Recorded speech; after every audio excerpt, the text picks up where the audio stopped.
That was a really nice trick that they pulled. I don't know if that was intentional or just the way the CD worked, but like all of the actual instrumentation was panned to, I guess what would be my left, your right, and so it actually sounded like it was like, man, who do we get playing piano this morning? That was great. And then you look over there, there's no one sitting over there, but I don't know if like the surround sound is off or if that was intentional, but really, was that intentional? It's a dual track CD, so it's a split track. So the instrumentals go to one side, the voice goes to the other. There you go. I don't know. So it was supposed to be that way. I thought it sounded cool. I don't know, but I'm just weird. We're in Genesis chapter 12, and I said last week I was like, I really don't want to just do a whole series through Genesis. I still don't, but we're tracing this promise of God, and how did that evolve? How was that expounded upon over the course of the Old Testament until we arrive at Jesus' birth? And obviously we had to start at the beginning, but then even within Genesis itself, there's there's many ways in which that promise is built upon and expounded upon. And so we get to Genesis chapter 12, and we're going to read the first 9 verses. So chapter 12, verse 1, the Lord said to Abram, "Go from your country, your people, and your father's household to the land I will show you. I will make you into a great nation, and I will bless you, and I will make your name great, and you will be a blessing. I will bless those who bless you, and whoever curses you I will curse, and all peoples on earth will be blessed through you." So Abram went as the Lord had told him, and Lot went with him. Abram was 75 years old when he set out from Haran. He took his wife Sarai, his nephew Lot, all the possessions they had accumulated, and all the people they had acquired in Haran, and they set out for the land of Canaan, and they arrived there. Abram traveled through the land as far as the site of the great tree of Moreh at Shechem. At that time, Canaanites were in the land. The Lord appeared to Abram and said, "To your offspring I will give this land." So he built an altar there to the Lord who had appeared to him. From there he went on toward the hills of Bethel and pitched his tent with Bethel on the west and Ai on the east. There he built an altar to the Lord and called on the name of the Lord. Then Abram set out and continued toward the Negev. So, again, we get the promise of Genesis 3. We kind of get a little bit of that promise is built upon what we talked about last week in Genesis 9. Really, and I'm going to bring this up again, it's really more of if you're living outside of this promise, this is what you can expect. And now in Genesis 12, we really get this is sort of the roadmap, right? Almost like a building project or something, right? Okay, here's phase 1, here's phase 2. Here's kind of the roadmap of how this promise is going to come into action. But even though it was given to Abraham, and even though it kind of got kick-started, really, putting the first gear with Abraham had to be patient, right? I mean, what we read about, what's promised in Genesis 12, not even all of that comes to pass in Abraham's life. And then what doesn't happen in Genesis 12.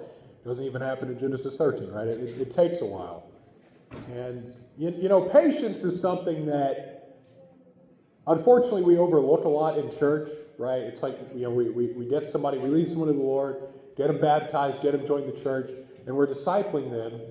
And, what are the first couple things we go through? All right, well, kick out all the really bad sin in your life, right? Don't drink, don't chew, and don't run with the girls that do, right? Like, get all that stuff out of your life. And then, what's next? Okay, well, be nice to people, right? Treat people the way you want to be treated. That's good. Show up to church. That's a big one, right? Show up to church, do all that. But like patience is usually like way down on the list of like what we're teaching people. And yet it's something that all of us have to, we all should anyway, I guess we all should be practicing patience every day. right? Like we all have to wait for something. The old preacher joke is, if you lack patience, don't ask God to help you with patience because He's going to put you in a very impatient situation, right? And so, I am an impatient person by nature, and I think I get that because my dad is impatient, and my dad claims that he gets it from his granddad, so it kind of runs in the family. And my dad almost has this like mustache twirling villain thing he does where he'll just sit and he'll just do this, right? Like when he's really impatient, he'll just sit and he'll just do this. And, me and my brother and my mom, we make fun of my dad for it. I think for a long time, and actually my dad was hurt by that. We didn't care. We made fun of him for it anyway. But for a long time, I think he was upset by that. Now he's in on the joke. So if we're at a stoplight and we think it's taking too long, me and my dad will both look at each other and we'll just start both doing this. But nobody really likes to have to be patient. Nobody likes to really talk about patience. But Abraham here, right, there is hope for the future. It's going to take a while to get there, right? The end of chapter 11, which we didn't read, but if you go up to verse 29, Abram and Nahor both married. The name of Abram's wife was Sarai, and the name of Nahor's wife was Milcah. She was the daughter of Haran, the father of both Milcah and Iscah. Now, they're still called Abram and Sarai. I'm just going to call them Abraham and Sarah, all right? You don't care, and I don't care, and that's all there is to it. All right, verse 30. Now, Sarah was childless because she was not able to conceive. So Terah took his son Abram, his grandson Lot, son of Haran, and his daughter-in-law Sarah, and the wife of his son Abraham, and together they set out from Ur of the Chaldeans to go to Canaan. When they came to Haran, they settled there. So, end of chapter 11, Sarah is without a child and unable to have a child, all right? And most of that can probably be chalked up to the fact that they're old, right? Like they're already old by the time you get to end of chapter 11, beginning of chapter 12, right? I don't know the exact age. At one point I knew that Bible trivia fact off the top of my head. I don't know. So, you think they're old by the time they actually have Isaac, but, they're already old now in Genesis chapter 12. In Genesis chapter 12, there's this one day, right? This future promise. Now, you don't have a kid. Now you're not able to have a kid. But one day, not only are you going to have a kid, but it says, verse 2, I will make you into a great nation. I will bless you. I will make your name great, and you will be a blessing. I will bless those who bless you, and whoever curses you, I will curse. And all peoples on earth will be blessed through you. So here's the roadmap. Number one, God promised a people. God promised a people, right? And just as we saw with Adam and Eve, and just as we talked about with Noah, there's an idea of present grace here, right? And it's not just, well, now you're unable to have kids, but one day you will, so just kind of cling to that. That's present hope.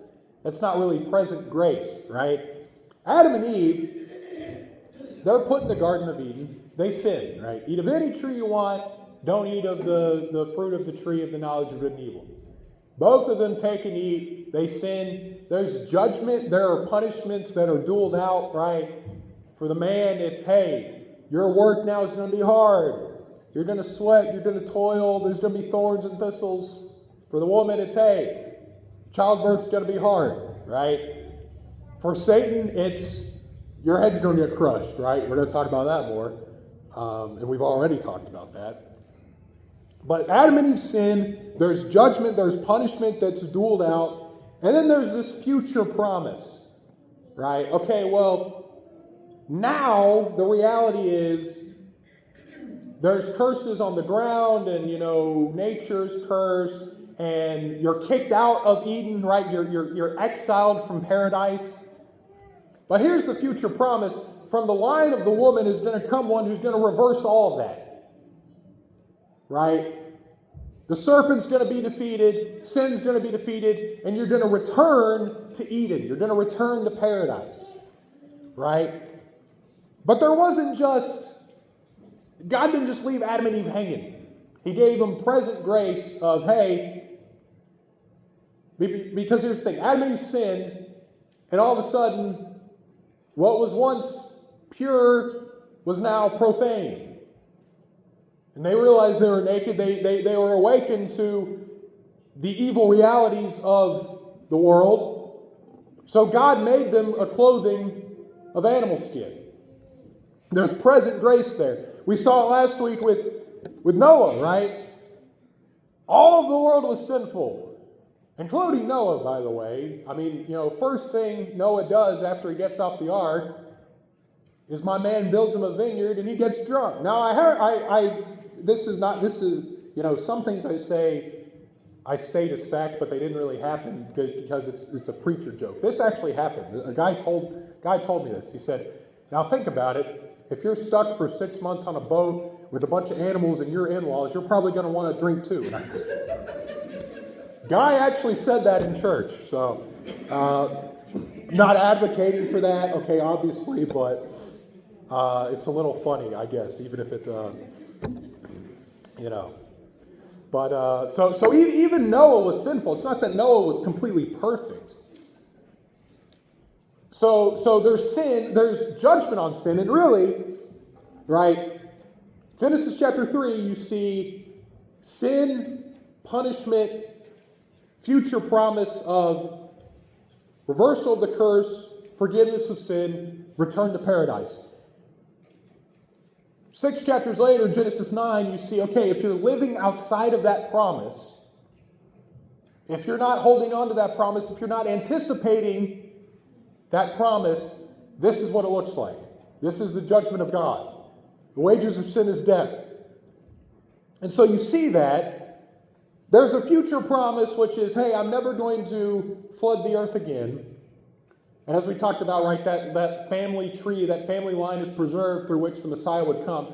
There's also present grace there, which is, hey, every time it does storm from now on, even if it's a really bad one, right, even if it's a hurricane, you look up in the sky and you see the rainbow and you remember, I'm true to my word.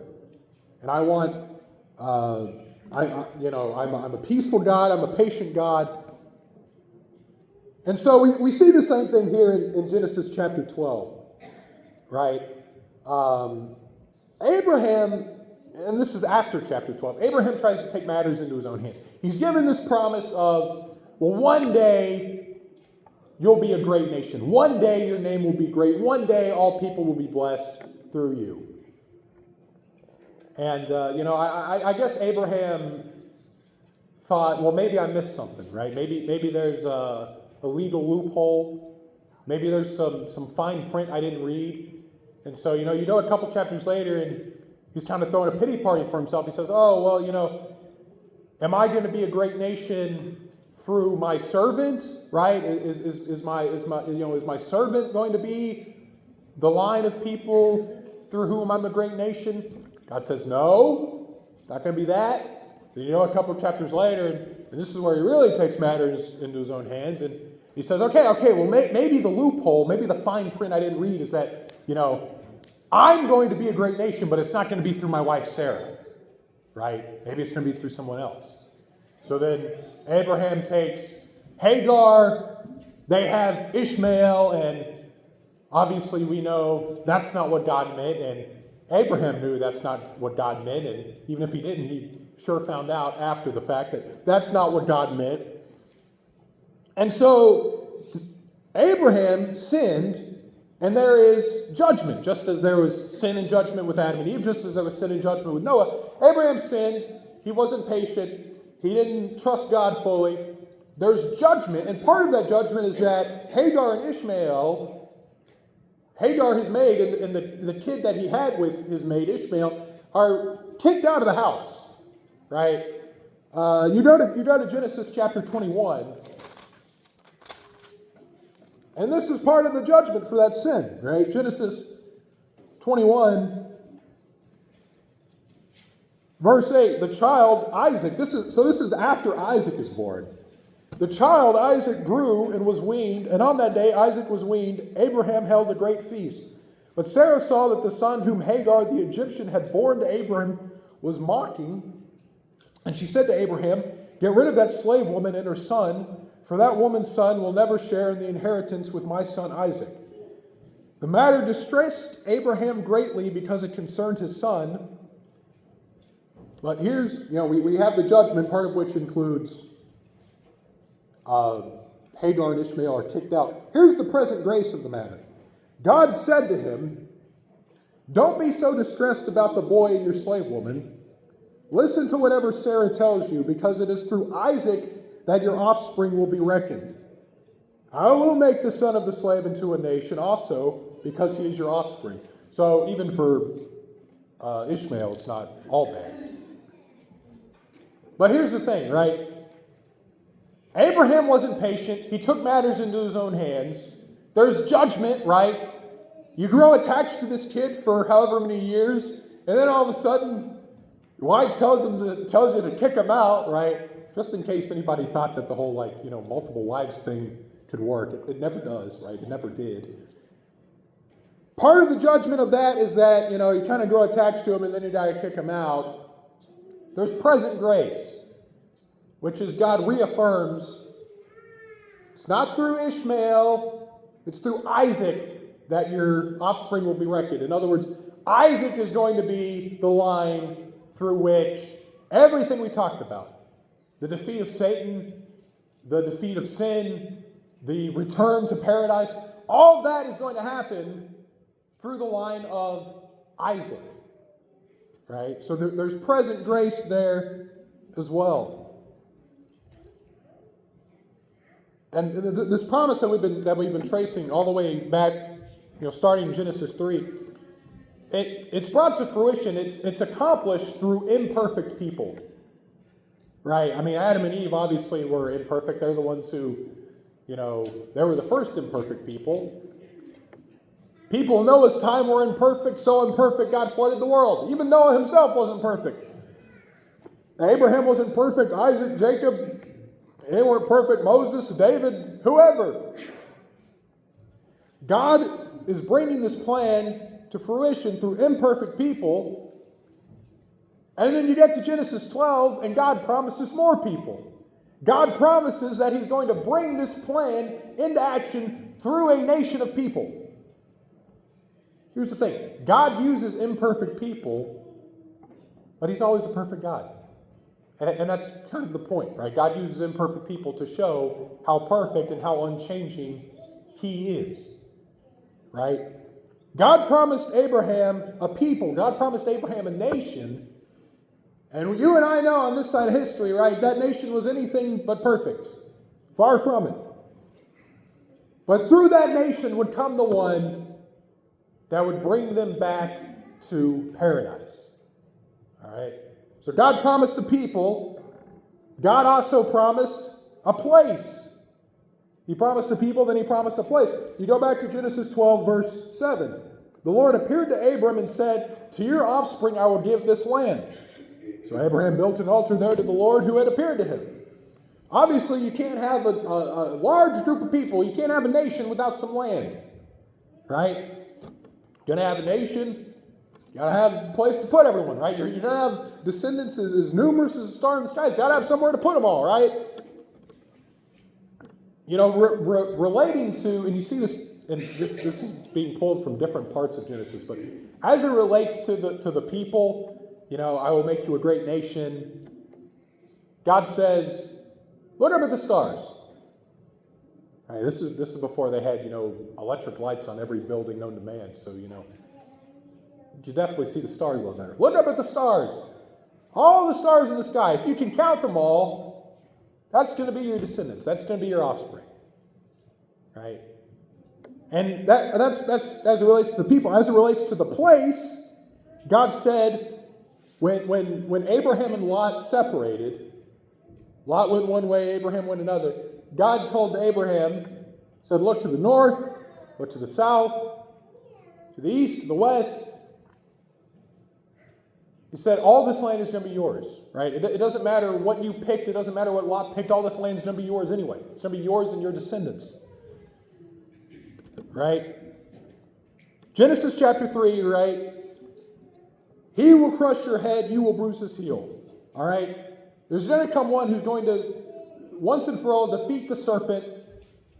Implied in that is defeat sin, and implied in that is bring people back into paradise, into a perfect, sinless world, and perfect, sinless fellowship with God. And we've been looking forward to that in Genesis 3, in Genesis 9, now in Genesis 12. Genesis 9, once again, God demonstrates judgment. Sin brings death. God brings salvation. Here's what, if you're not living in anticipation of this promise, here's what you can expect. Now in Genesis 12, we see the how. We see the how of this promise, right? It's going to be through a people, and it's going to be through a place. But it's not limited to that people or that place. You go back to verse 3, at the end of verse 3, all peoples on earth will be blessed through you. Not all your descendants will be blessed through you. Not all people living in the land I'm going to give to you will be blessed through you. Not all people living in Jerusalem will be blessed to you. I mean, Jerusalem wasn't really a thing back then, but you know what I'm saying. All people everywhere will be blessed through you, really meaning through your descendant. All right? The land that God was giving to Abraham, that wasn't the end goal. Right? The promised land, that wasn't the end goal. Jerusalem was not the end goal. All right? The end goal is to get back to paradise. The end goal is to get back to Eden. All right? The promised land is nice. Right? Having our own nation, our own kingdom, our own land, a place to call home, that's nice. That's not the end goal. All right? The end goal is this return to paradise. All right? Jerusalem's nice. It's not paradise. All right?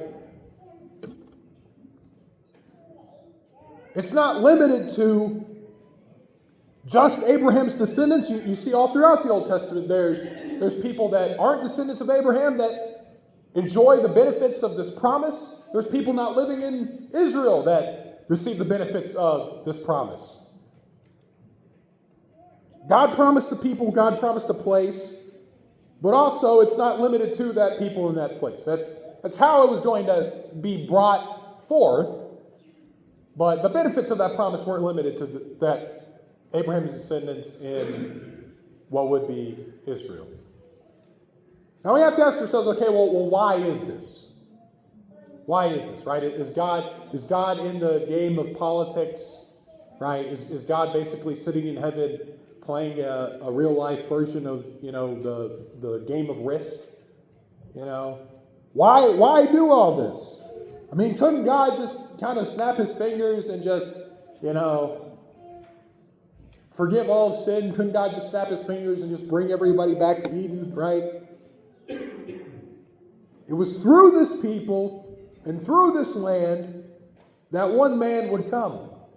And that one man, through that one man, all peoples on the earth would be blessed. If you were with me on Wednesday night, we just talked about this, right? People are going to be coming from north, south, east, and west. What does that mean? All people everywhere. Jew, Gentile, from Israel, from Asia Minor, from America, Oklahoma, are going to be coming to worship the King and to participate in his blessing that he offers. Forgiveness of sins, peace with God. And you go back to the very first thing said about Jesus after he was born. Peace on earth, goodwill to men. The whole ministry of Jesus is characterized by God's peace towards man, which we talked about last week, right? God is peaceful and he's patient towards mankind. That's the whole ministry of Jesus summed up. In Genesis chapter 15, verse 5, God took Abraham outside and said, "Look up at the sky and count the stars, if indeed you can count them. Then he said to him, so shall your offspring be. Abraham believed the Lord, and he credited to him as righteousness. Abraham trusts God, right? He didn't trust God perfectly, obviously. I mean, we talked about that. He didn't trust God perfectly. He didn't trust God all the time. But Abraham trusted God. For Abraham, it was hard to trust in an unseeable future, right? You're talking about how I'm going to be a great nation.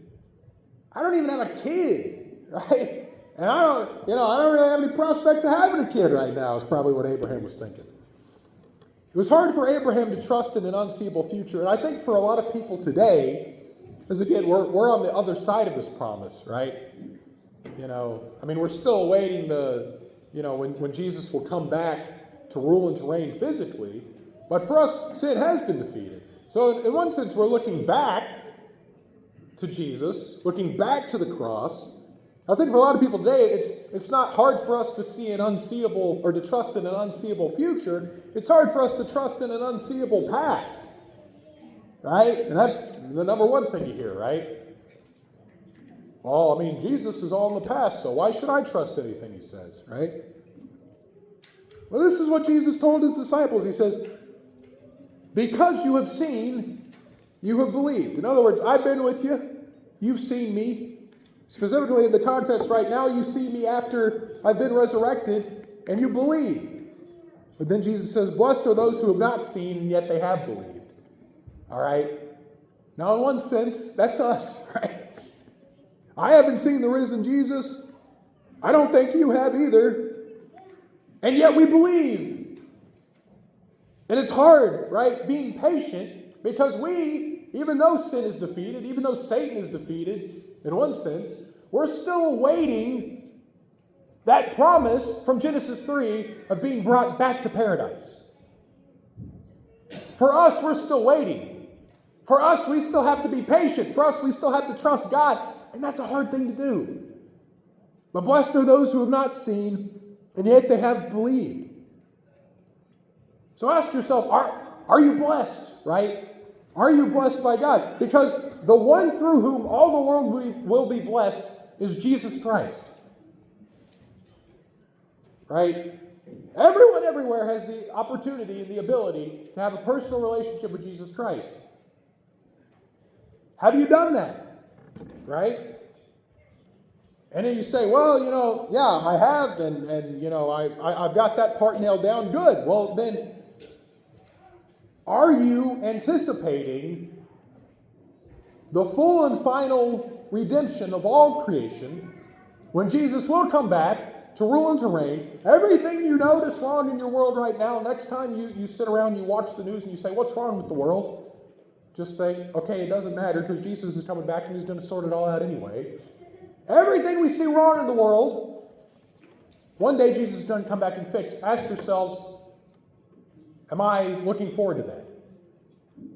Am I trusting, am I being patient, there you go, that God is going to be good on his word, keep his promise, Jesus will return, and all the wrongs in the world will be made right.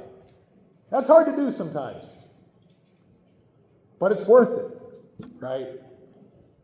So as we've been tracing this promise of redemption throughout Genesis and then hopefully going forward throughout the other books of the Old Testament as well, just keep in mind, right, we have the full picture, right?